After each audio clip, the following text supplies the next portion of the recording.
Lectura del Santo Evangelio según San Juan. Había entre los fariseos un hombre llamado Nicodemo, que era uno de los notables entre los judíos. Fue de noche a ver a Jesús y le dijo: Maestro, sabemos que tú has venido de parte de Dios para enseñar, porque nadie puede realizar los signos que tú haces si Dios no está con él. Jesús le respondió: Te aseguro que el que no renace de lo alto no puede ver el reino de Dios. Nicodemo le preguntó: ¿Cómo un hombre puede renacer cuando ya es viejo? ¿Acaso puede entrar por segunda vez en el seno de su madre y volver a nacer? Jesús le respondió: Te aseguro que el que no nace del agua y del Espíritu no puede entrar en el reino de Dios. Lo que nace de la carne es carne, lo que nace del Espíritu es Espíritu. No te extrañes de que te haya dicho: ustedes tienen que renacer de lo alto. El viento sopla donde quiere, tú oyes su voz, pero no sabes de dónde viene ni a dónde va.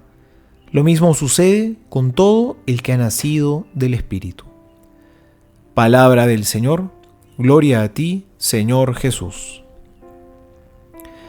Estamos en los días de Pascua, y por eso estos días la primera lectura se lee de los Hechos de los Apóstoles.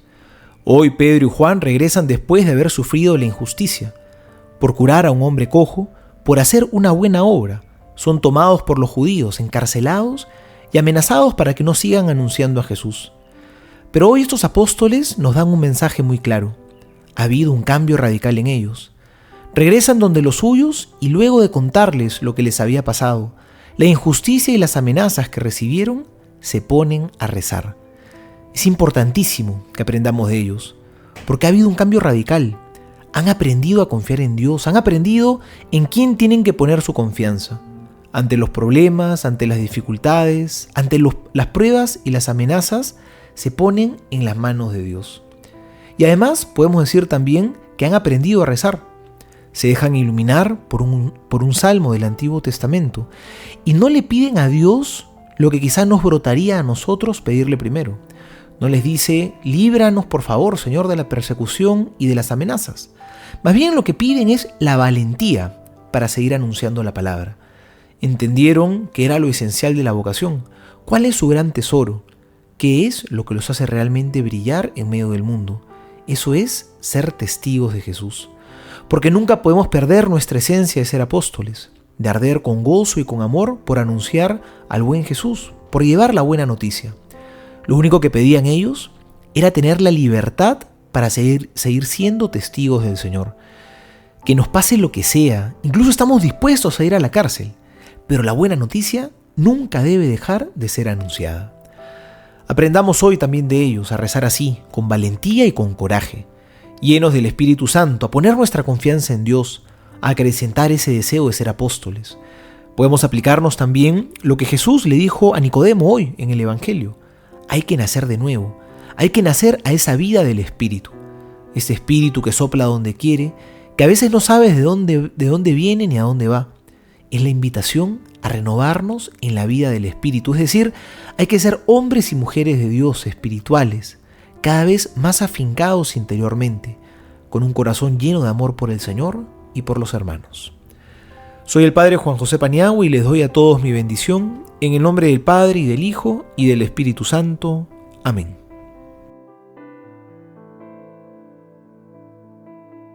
Cada 28 de abril, la Iglesia celebra la fiesta de San Luis María Grignon de Montfort, sacerdote y teólogo francés, a quien llamaron el esclavo de María, por haber dedicado su vida a profundizar en el amor filial a la Virgen, a su significado e importancia dentro del plan de Dios para la humanidad.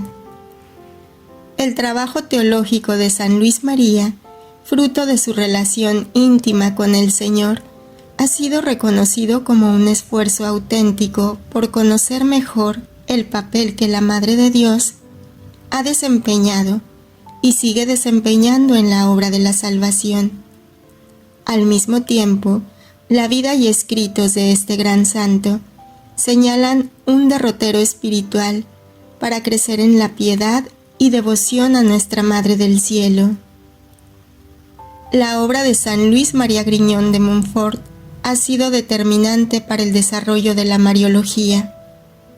el tratado teológico dedicado a la Virgen y la conciencia creciente del papel de la Virgen en la vida de la Iglesia hoy.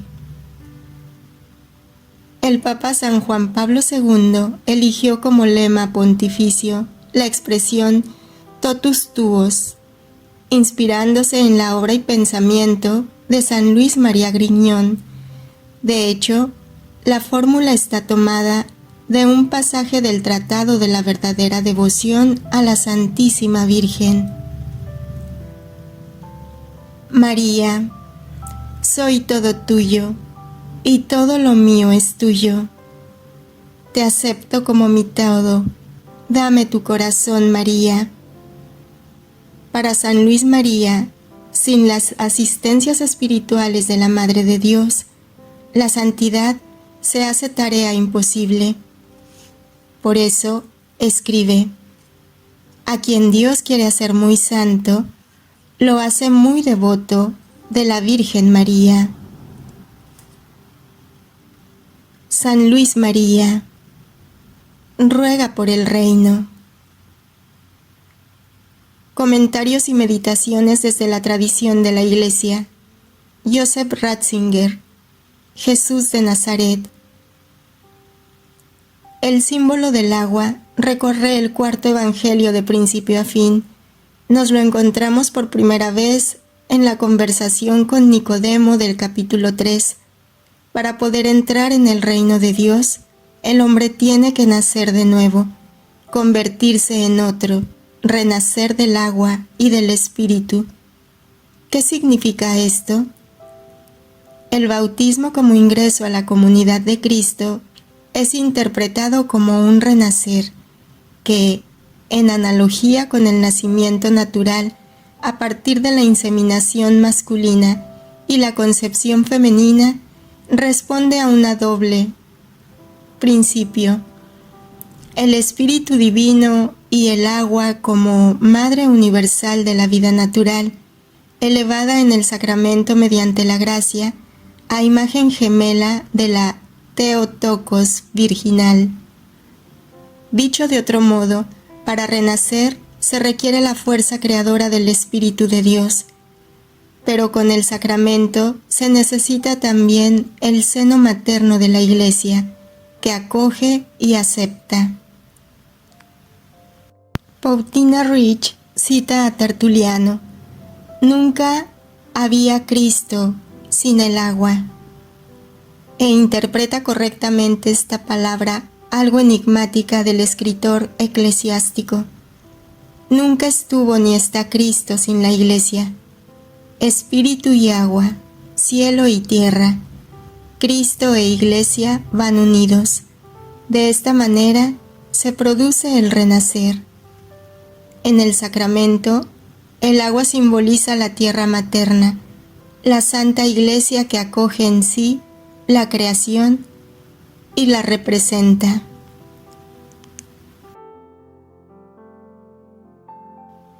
Yo les aseguro que quien no renace de lo alto no puede ver el reino de Dios.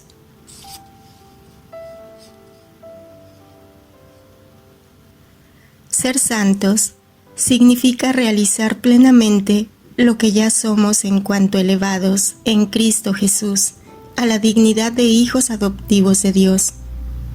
Con la encarnación del Hijo, con su muerte y resurrección, Dios quiso reconciliar consigo a la humanidad y hacerle partícipe de su misma vida. Quien cree en Cristo, Hijo de Dios, renace de lo alto. Es regenerado por obra del Espíritu Santo. Este misterio se realiza en el sacramento del bautismo, mediante el cual la Madre Iglesia da a luz a los santos.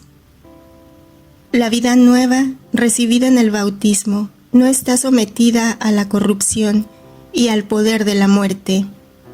Para quien vive en Cristo, la muerte es el paso de la peregrinación terrena a la patria del cielo, donde el Padre acoge a todos sus hijos, de toda nación, raza, pueblo y lengua.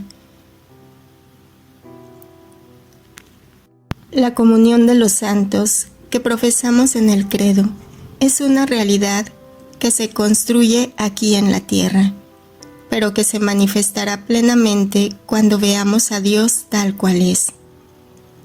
Es la realidad de una familia unida por profundos vínculos de solidaridad espiritual que une a los fieles difuntos a cuantos son peregrinos en el mundo. Un vínculo misterioso pero real, alimentado por la oración y la participación en el sacramento de la Eucaristía. En el cuerpo místico de Cristo, las almas de los fieles se encuentran, superando la barrera de la muerte. Oran unas por otras y realizan en la caridad un íntimo intercambio de dones. En esta dimensión de fe se comprende también la práctica de ofrecer por los difuntos oraciones de sufragio, de modo especial el sacrificio eucarístico, memorial de la Pascua de Cristo, que abrió a los creyentes el paso a la vida eterna. Volumen 30, mayo 30, 1932. Hija mía bendita de mi querer, cada acto de la criatura hecho en mi voluntad es un paso que hace para acercarse a Dios, y Dios, a su vez, da un paso para acercarse a ella. Se puede decir que el Creador y la criatura están siempre en camino, el uno hacia el otro. No se detienen jamás, y mi voluntad desciende en el acto de la criatura para formar su paso de vida divina, y ella sube en el fiat, en las regiones divinas para hacerse conquistadora de luz, de amor, de santidad y conocimientos celestiales. Así que cada acto, palabra, respiro, latido en mi voluntad, son tantos pasos de vida divina que hace la criatura, y ella suspira a estos actos para tener su campo de acción, para poder formar tantas vidas divinas en la criatura. Fue esta la finalidad de la creación, formar nuestra vida en la criatura, tener nuestro campo de acción divino en ella. Y por eso amamos tanto que haga nuestra divina voluntad, para poner a salvo nuestra vida, no en nosotros, pues no tenemos necesidad de ninguno, somos más que suficientes a nosotros mismos, sino en la criatura. Este era el gran portento que queríamos y queremos hacer en virtud de nuestra voluntad, formar nuestra vida en la vida de la criatura. Por eso, si esto no hacemos, la creación quedaría sin nuestra finalidad inicial, sería un obstáculo a nuestro amor, una amargura continua el observarla y ver una obra tan grande y de tanta magnificencia, y no realizada, y fallida nuestra finalidad. Y si no estuviera en nosotros la certeza que nuestra voluntad debe reinar en la criatura, para formar nuestra vida en ella, nuestro amor quemaría la creación toda y la reduciría a la nada. Y si tanto soporta y se tolera, es porque vemos más allá del tiempo nuestra finalidad realizada. Yo te aseguro que el que no nace del agua y del Espíritu no puede entrar en el reino de Dios. Estamos llamados a llegar a ser hijos de Dios gracias a la venida del Hijo unigénito en nuestra humanidad. Él se hizo hombre para que nosotros podamos llegar a ser hijos de Dios. Dios nació para que nosotros podamos renacer. Pensemos en lo que escribe San Pablo a los Gálatas. Envió Dios a su Hijo, nacido de mujer, nacido bajo la ley, para rescatar a los que se hallaban bajo la ley y para que recibiéramos la filiación adoptiva. O en lo que dice San Juan en el prólogo de su Evangelio: a todos los que la recibieron, les dio poder de hacerse hijos de Dios. Este estupendo misterio que constituye nuestro segundo nacimiento, el renacimiento de un ser humano de lo alto, de Dios, se realiza y se resume en el signo sacramental del bautismo. Con el sacramento del bautismo, el hombre se convierte realmente en hijo de Dios. Desde ese momento, el fin de su existencia consiste en alcanzar de manera libre y consciente aquello que desde el inicio era y es el destino del hombre. Conviértete en lo que eres. Constituye el principio educativo básico de la persona humana redimida por la gracia. Este principio tiene muchas analogías con el crecimiento humano, en el que la relación de los padres con los hijos pasa a través de alejamientos y crisis, de la dependencia total a la conciencia de ser hijo, al agradecimiento por el don de la vida recibida y a la madurez y la capacidad de dar la vida. Engendrado por el bautismo a una nueva vida, también el cristiano comienza su camino de crecimiento en la fe, que lo llevará a invocar conscientemente a Dios como Abba, Padre, a dirigirse a Él con gratitud y a vivir la alegría de ser su hijo.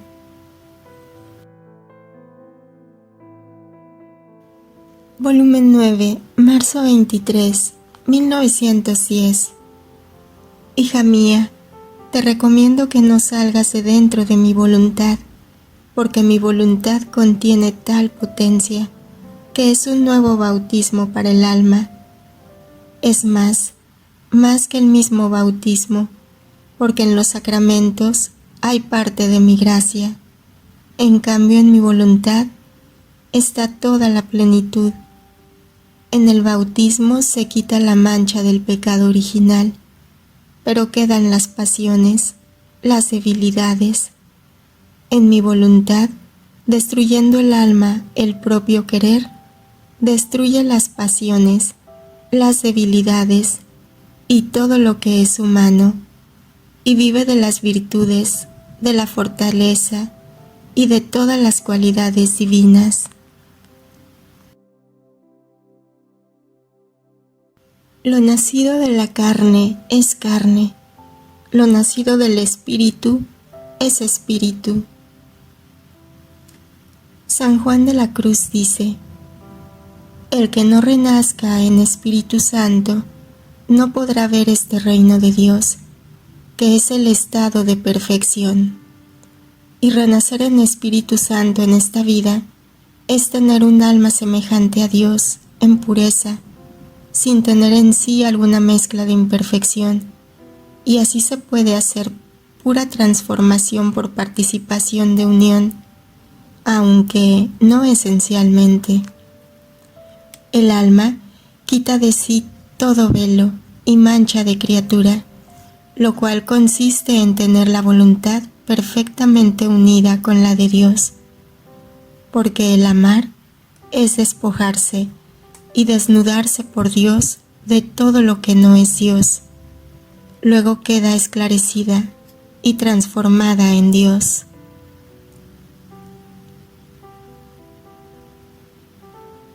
Volumen 18, febrero 11, 1926. Hija mía, cómo es bella mi voluntad obrante en tus manos. Tus movimientos son heridas para mí, pero heridas divinas, porque salen del fondo de mi voluntad dominante, obrante y triunfante en ti. Así que me siento herido como por otro yo mismo. Con justa razón, temes si por un solo instante salieras de la voluntad suprema. Oh, cómo descenderías en lo bajo, te reducirías casi del estado de Adán inocente al estado de Adán culpable. Y como Adán había sido creado como cabeza de todas las generaciones, su voluntad sustraída de su Creador formó la polilla en la raíz del árbol de todas las generaciones. Por eso, todos sienten las ruinas que formó la polilla de la voluntad humana desde el principio de la creación del hombre. Cada acto de voluntad humana, no conectada con la de Dios, forma un abismo de distancia entre el Creador y la criatura. Por tanto, distancia de santidad, de belleza, de nobleza, de luz, de ciencia, etc. Entonces Adán no hizo otra cosa con sustraerse de la voluntad divina que ponerse a distancia de su Creador. Esta distancia lo debilitó, lo empobreció, lo desequilibró todo y llevó el desequilibrio a todas las generaciones, porque cuando el mal está en la raíz, todo el árbol está obligado a sentir los efectos malignos, los humores nocivos que hay en la raíz. Entonces, hija mía, habiéndote llamado a ti como primera cabeza de la misión de mi voluntad, esta voluntad debe poner en ti el equilibrio entre tú y el Creador, y por lo tanto quitar la distancia que hay entre la voluntad humana y la divina, para poder formar en ti la raíz del árbol sin humores malos, haciendo correr en él solo el humor vital de mi voluntad, a fin de que el árbol no quede perjudicado en la vegetación, en el desarrollo y en la preciosidad de sus frutos.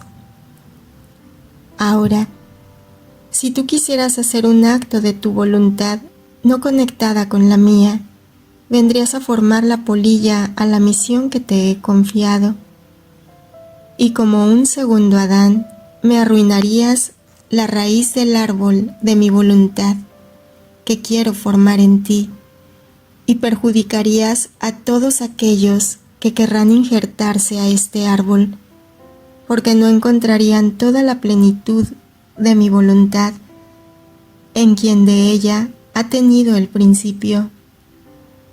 Por eso soy yo que pongo este temor en tu alma, a fin de que mi voluntad sea siempre dominante en ti, y todas las manifestaciones que te he hecho estén siempre en vegetación para formar raíces, troncos, ramas, flores y frutos divinos sin la sombra de tu voluntad humana. Así regresarás a tu origen en el seno de tu Creador, toda bella, crecida y formada con la plenitud de la voluntad suprema, y la divinidad, satisfecha en ti de la obra de la creación del hombre, hará salir de ti y de la misión a ti confiada, su pueblo elegido del fiat voluntas tua, como en el cielo, así en la tierra. Por eso sé atenta, hija mía, y no quieras arruinar la obra de mi voluntad en ti. La amo tanto y me cuesta tanto que usaré todo mi cielo infinito y estaré yo mismo a guardia de mi voluntad, a fin de que la tuya jamás tenga vida. Yo he quedado sorprendida y comprendía con claridad qué significa un acto de voluntad humana en comparación con un acto de voluntad divina, y cómo el alma, con el hacer la suya, pierde la fisonomía de su Creador, y despojándose de la belleza con la cual fue creada, se viste de míseros harapos, se arrastra con dificultad en el bien, adquiere la semejanza diabólica, se nutre con alimentos puercos.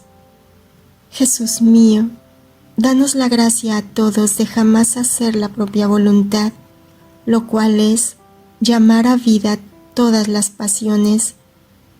Entonces, casi temblando, trataba de abismarme más adentro en la suprema voluntad y llamaba a mi mamá celestial en mi ayuda, a fin de que, junto conmigo, pudiéramos, a nombre de todos, adorar a la voluntad suprema por todas las voluntades humanas opuestas a ella. Ahora, mientras esto hacía, el cielo se ha abierto y mi Jesús ha salido de dentro de mi interior todo en fiesta y me ha dicho: hija de mi querer, tú debes saber que cuando reina íntegra mi voluntad en el alma, todo lo que el alma hace es el desarrollo de la vida de mi eterna voluntad en ella. Así que no has sido tú quien ha llamado a mi divina mamá, sino mi misma voluntad la ha llamado, y sintiéndose llamar por una voluntad divina, la cual ha sido siempre íntegra y triunfante en ella, ha advertido súbito que una de la familia celestial la llamaba en la tierra, y ha dicho a todo el cielo: vayamos, vayamos, es una de nuestra familia que nos llama a cumplir los deberes de la familia a la cual pertenecemos. Y helos aquí, míralos a todos en torno a nosotros, la Virgen, los santos, los ángeles, para hacer tu acto de adoración que quieres hacer, y la divinidad para recibirlo. Mi voluntad tiene tal potencia que encierra todo y hace hacer a todos la misma cosa, como si fuera un solo acto. Por eso, la gran diferencia que hay entre quien hace reinar mi voluntad en ella y entre quien vive del propio yo. En la primera está una voluntad divina que reza, que obra, que piensa, que mira, que sufre. A cada movimiento suyo mueve cielo y tierra y une todo junto, de manera que todos sienten la potencia de la divina voluntad obrante en la criatura. Descubren en ella la nobleza, la semejanza, la filiación de su Creador, y como hija de la familia celestial, todos la protegen, la asisten, la defienden y la suspiran junto con ellos en la patria celestial. Todo lo contrario para quien vive en la propia voluntad. Ella es la llave del infierno, de las miserias, de la inconstancia. Donde ella abre, no sabe abrir otra cosa más que donde está el mal, y si acaso hace algún bien, es aparente, porque dentro está la polilla del propio querer que roe todo. Por eso, aunque te cueste la vida, no salgas jamás, jamás de mi voluntad.